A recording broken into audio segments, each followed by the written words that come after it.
लोटांगण वंदीन चरण डोळ्याने पाहिन रूप तुझे प्रेमे आलिंगिन आनंदे पूजिन भावे ओवाळीन म्हणे नमा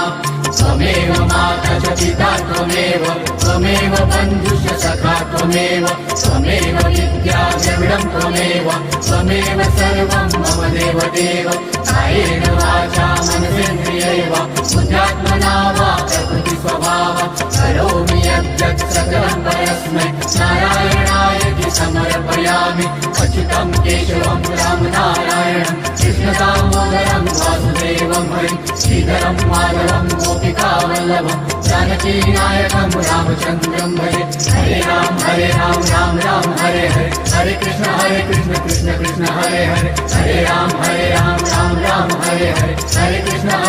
कृष्ण कृष्ण हरे हरे हरे राम राम हरे हरे